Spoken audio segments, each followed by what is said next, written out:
talking about, you tend to get, when you work for the government, inured to a lot of them because all you keep hearing is complaints. And if we, as now being on this side, turn it around when you're dealing with aid, present to them the positive aspect of a different way, positive way to do things, instead of, like I said, I was hearing a lot of negative things, which did help me form the regulations I was working on, but it really does help, I think, especially at this point, to present the options, the positive options to aid. And I think that's something that I'm here as, I guess, the representative for the nonprofit industry, or that it seems to be failing. Because we just tend to, when I go to conferences, just tend to hear the negative stuff, and I think let's start focusing on what is, something, an instrument that can work. Right. If you look back at that trade-off sheet, there are, on that set of 10 or 11 things, there's certain things that at different points of time and in different locations, USAID and the U.S. government has tended to value pretty strongly and do better, significantly better, and sometimes significantly faster than other actors on the development stage. That's kind of gotten lost in the conversation as well. Yeah. Anything more, Rodney? Or okay, Irv? Except to note that we've got 8 here. Irving Rosenthal, presently a professor at American University.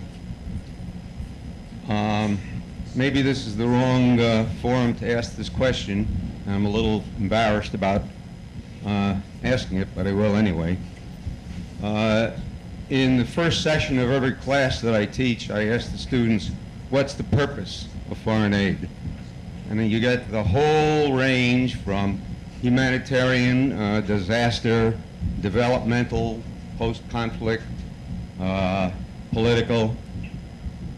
But by the end of the semester, most students are convinced that the purpose of foreign aid is political. Now, if that's really the case, have we been avoiding the elephant in the room in this discussion? Suppose Hillary Clinton does win out and becomes the director of foreign aid, and Jacob Lew becomes the budget officer in the planning office. Suppose Raj Shah really is an arm of Hillary, and he may be a good technical person, but not really a manager. So suppose we accept the fact and that the Kerry and Lugar bill will not be passed because Hillary Clinton has come out against it. And suppose aid then becomes really a political tool of the State Department. What kind of delivery mechanisms might be appropriate at that time?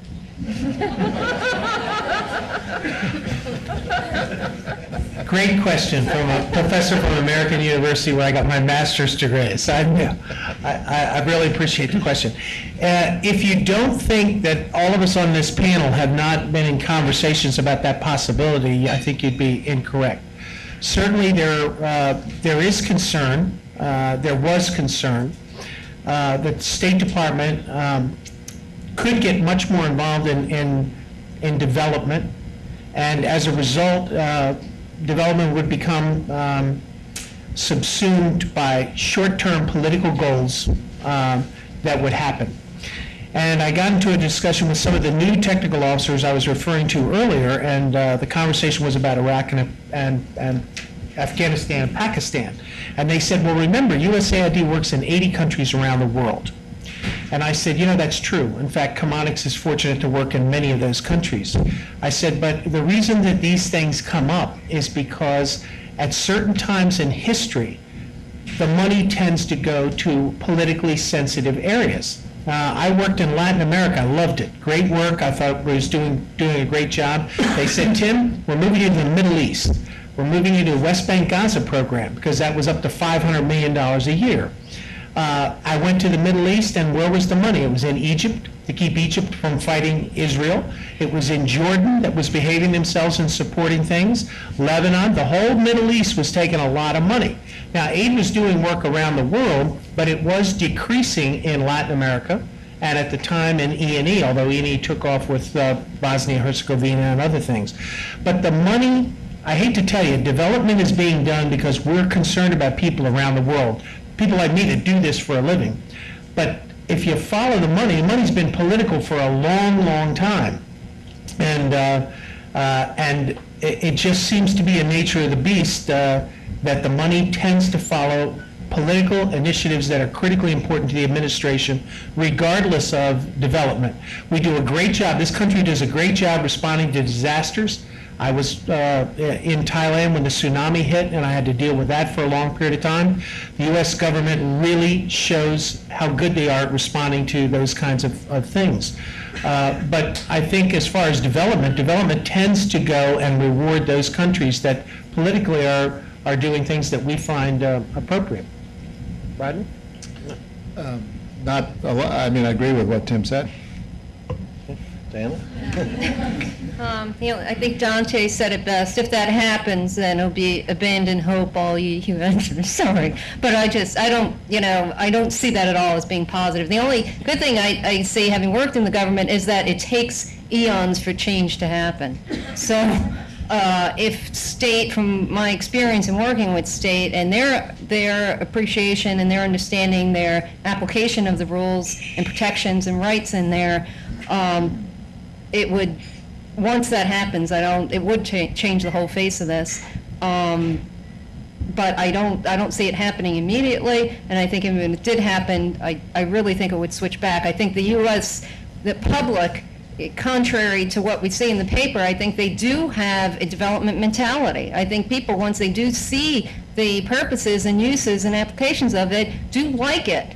They do get enjoyment out of that. They get satisfaction out of it. And I think it would, the pendulum has swung so far, and I think it will swing back, but don't quote me on that. Linda Nemec with Dexis. The questions that are being asked, I think, of our industry are scary. It really means, when you look at it, is that people do not understand the value that we add.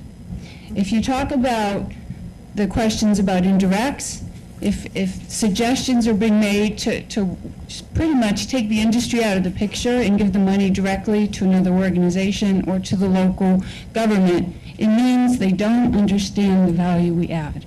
And I agree that the stories are important. I agree that we have to get the results out there, but they have to understand what it is we do and what the value is that we add. It's the same question we get from our families, that we get from our neighbors, we get from the people on the soccer field that say, what is it that you do? And I think we need a communication strategy that gets to the